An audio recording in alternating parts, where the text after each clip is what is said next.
E aí a gente passa para o clube que mais se movimentou aí no último dia de janela. É o Sendo que entre Spezia. esses dois citados, entre o Spezia e a equipe que você vai falar agora, desculpa, entre Sampdoria e o Spezia, acabei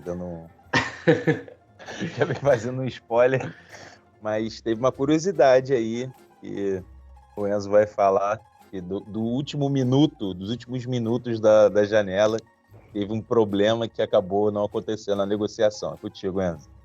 Sim, tem a Spezia, né, a equipe do Spezia, né, que ao todo aqui, deixa eu até contar para ver se não vai ser 1, 2, 3, 4, 5, 6, 7, 8. Confere aí, Stefano, 8 Na verdade, movimentações, sendo que uma são 7. delas uma Isso. delas tem essa curiosidade aí que eu vou falar.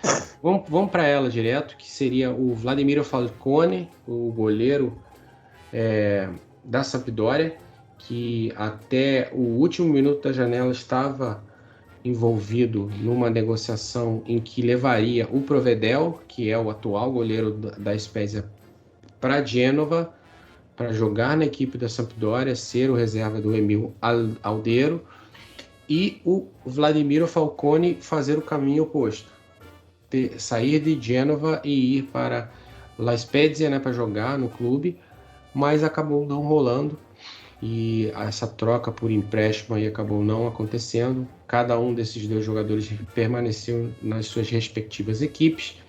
E ficou Mas bom, né, Enzo? Oi? No final das contas, eu acho que até ficou bom isso não ter acontecido. Ficou para Porque o o Provedel é Spezia. muito bom para ser reserva. E o Exatamente. Falcone, que é um excelente goleiro também, indiscutível, ele já chegar na tarimba de substituir o Provedel, que estava indo muito bem, às vezes Sim, poderia.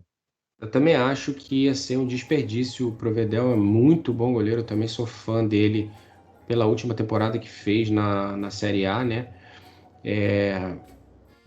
Eu acho até que seria um desperdício, não que o Aldeiro hoje é mais goleiro que ele, inevitavelmente, joga numa equipe maior, tem mais destaque, é um excelente goleiro, frequentou inclusive a seleção italiana antes da Eurocopa, né? Depois, por opção do Mancini, não foi levado à Eurocopa, mas estava ali na lista.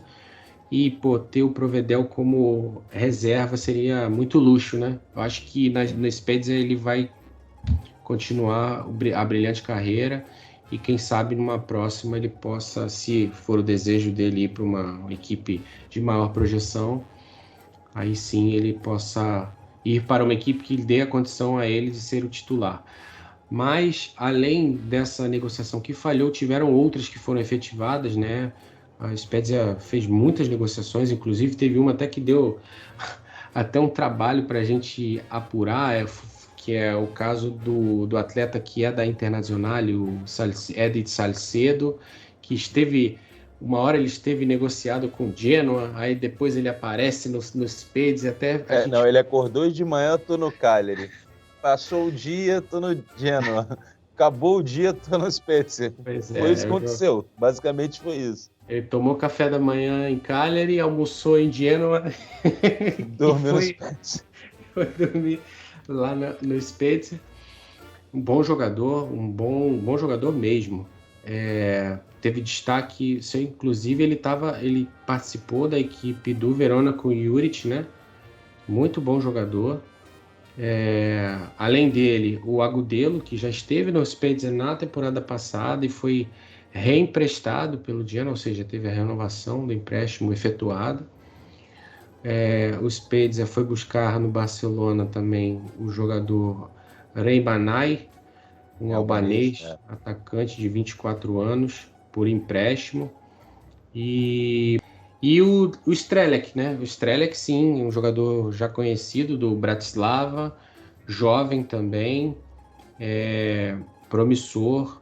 O que eu consegui apurar dele parece ser um jogador bem interessante e foi uma contratação até, de certa forma, com um valor ali, 2 milhões e meio, não é um valor...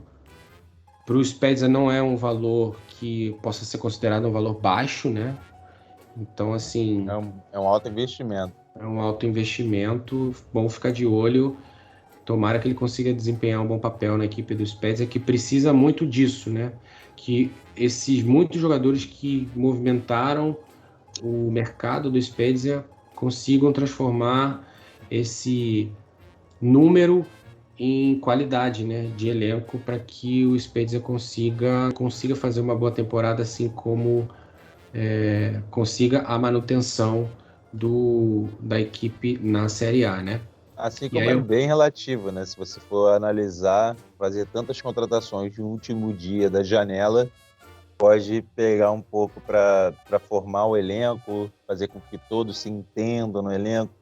Mas foram contratações bem interessantes. Sim, foram contratações, concordo, foram contratações bem interessantes, algumas até que a gente está vendo, né? O Agudelo foi uma manutenção, no caso, porque ele já estava lá, já estava, de certa forma, ambientado. Bom, é torcer para que o Spezia consiga, de fato, criar uma unidade de equipe boa, interessante e que consiga o objetivo de manter a equipe por mais uma temporada na Série A. E aí eu passo a bola para você falar do Torino e da Udinese. O Torino, na verdade, tiveram duas excelentes contratações, né? O Josep Brekalo, né, o croata, é ponta esquerda, que estava no Wolfsburg, né? Ele chega por empréstimo, que o Torino pagou 1 milhão de euros por ele, mais um direito de compra de 11 milhões. É um jogador bem interessante para o Torino. Torino que tenta montar uma equipe que apague um pouco a última temporada, que deixou muito a desejar, né, a equipe de Turim. E contratou também o zagueiro Davi Zima, né, que é da República Tcheca. É um zagueiro muito promissor, né, 20 anos, vindo do Slavia Praga. Pagou 5 milhões na lata pelo jogador, é um jogador realmente muito promissor, né? Já tinha sido muito comentado até para ir para a Premier League e acabou fechando com o Torino no final das contas. É um jogador muito interessante, mas também tem a curiosidade, é um jogador que até hoje se esperou, né, por muitos e muitos anos desse atleta. O Iago Falqué foi dispensado do Torino, encontra-se sem clube, deve fechar com alguma outra equipe pelas próximas semanas ou até o final dessa janela de jogadores sem clube, que a gente ficou de comentar, vai até março do ano que vem, né? Mas ele é um jogador que se esperava muito, passou pela Juventus, passou por algumas outras equipes, mas nunca chegou a fincar o pé, sou um jogador profissional, sou importante à equipe. Ele não conseguiu. O Iago Falqué hoje encontra-se sem clube. Passando para a Udinese teve umas contratações de última hora, né? Na verdade, perdeu primeiro o Escofé, goleiro que é até um bom goleiro, mas foi pro futebol do Chipre, foi pro Apoel. E teve duas contratações bem interessantes, né? O Brandon Sope, né, um francês, lateral direito, 19 anos, né? Ele que pertenceu ao Rennes, com muito destaque até no Rennes. Ele foi comprado em definitivo por 2 milhões, com um valor de mercado de 7 milhões, ou seja, o Ginésio fez um bom negócio. É um jogador que chega para ser talvez um promissor titular, um provável titular nos próximos anos da equipe. E de última hora mesmo contratou o atacante Beto, né, português, que proveniente do Portimonense. Na verdade, é uma aposta da Udinese, é um jogador, é um atacante de área, né, com uma altura bem elevada, né, um atacante daquele estilo grandalhão, né, que a Udinese sempre teve o costume de ter em seu elenco. Mas o Beto, na verdade, chega para ser uma aposta para aquela posição, porque a Udinese precisa mesmo de reforços, né? Nós também vamos citar no nosso vídeo no final de semana, porque com o passar do tempo, com o passar dos anos, a Udinese parece que foi perdendo jogadores, perdeu o Rodrigo De Paul, não conseguiu, ao meu ver, substituir o Rodrigo De Paul, não deverá substituir nem tão cedo, né? E não conseguiu trabalhar, talvez tenha pensado no próximo mercado já, como trabalhar esse valor que foi vendido do Rodrigo De Paul para investir em um jogador semelhante ou para mudar o parâmetro da equipe para os próximos anos. É contigo, Enzo, falando do Venezia. O Venezia, que teve aí 3 movimentações, né? 3 chegadas. Surpreendente.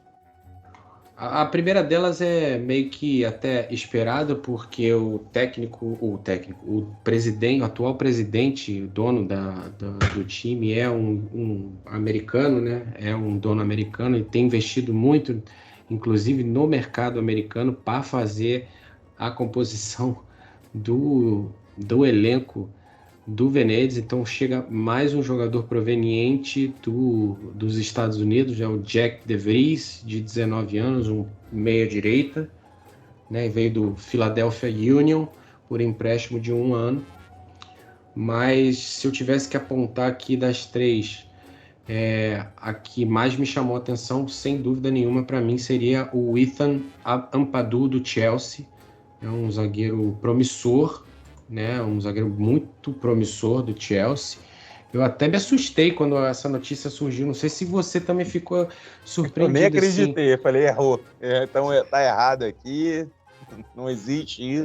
Eu diria até que parece muito aquele estilo de contratação que você vê em videogame, assim, tipo, aleatoriamente um jogador. Modo carreira, vou contratar esse cara aqui por empréstimo, rapidinho. Porque, assim, o Ampadu é um jogador que, óbvio, é muito novo, tem muito futuro, mas esse muito futuro podia ser, inclusive, no próprio futebol inglês, né? Ser remanejado para algum clipe da Premier League. E impressionante o poder de persuasão do Venezia conseguir esse bom talento futuro, e tomara mesmo que ele consiga despontar no Venezia o seu futebol e mostrar realmente que tem seu talento, como muitos apontam. Realmente eu fiquei bem surpreendido com essa grata notícia, assim, porque é legal você ver um jogador promissor que tem talento e ir para uma equipe como o Venezia, que é uma equipe que está subindo agora, precisando muito de uma composição de qualidade do elenco. Gostei da notícia, achei que foi uma boa contratação do Venezia. E além dele... Essa ideia de tão bizarra que é a contratação, o Ampadu, de última hora, foi a contratação do Venezia e é o jogador mais valioso do elenco do Venezia. Com 20 anos, ele é o mais valioso do elenco. Sim, de fato eu estou estupefato aqui. Poderia perfeitamente fazer composição de qualquer um dos elencos ali de algum clube que vá brigar ali por meio de tabela, metade superior de tabela. É um jogador que realmente tem muito futuro. Ponto pro Venezia nessa aí. Acho que mandou bem nessa contratação, muito bem nessa contratação. E além dele, o Haps, né, o lateral esquerdo de 28 anos do Feyenoord, que chega em definitivo pela cifra de aproximadamente 500 mil euros, confere, é isso? Isso. Um jogador que provavelmente chega ali para ser o titular na posição, né? E o Venezia encorpando o elenco, o Venezia precisa muito que o elenco seja grande e com qualidade, né? Porque, obviamente, o Venezia, o primeiro objetivo e o principal objetivo do Venezia para essa temporada é a manutenção na Série A. Então, até que para um time que precisa fazer a manutenção, o Venezia, de certa forma, ele se movimentou bastante ao longo de toda a janela, porque o Venezia estava, de fato, todo dia tinha notícia do Venezia contratando alguém, né, Stefan? Mas não foi assim, de última hora saiu contratando, tipo, efeito manada, né? Até contratou razoavelmente pouco, foram 3 contratações no último dia, mas ao longo da janela toda, realmente, eles adicionaram bastante jogadores ao plantel. Muitos E é isso. jogadores promissores, né? Com um futuro, muitos jogadores jovens. Sim. Mas vamos ver como é que o Venezia vai sair essa A gente temporada. vai falar, né, na nossa análise, bastante jogadores jovens, promissores, de mercados não tão usuais aí, né? Muitos jogadores do mercado americano. E vamos esperar, né? Até agora não incorporou muito, né? O Venezia não teve um excelente início de temporada na Série A, mas vamos dar tempo ao tempo. Esperamos que consigam as peças se encaixarem nesse quebra-cabeça aí e que o Venezia possa fazer uma boa campanha aí na Série A. E fechamos a Série A, né, Stefano?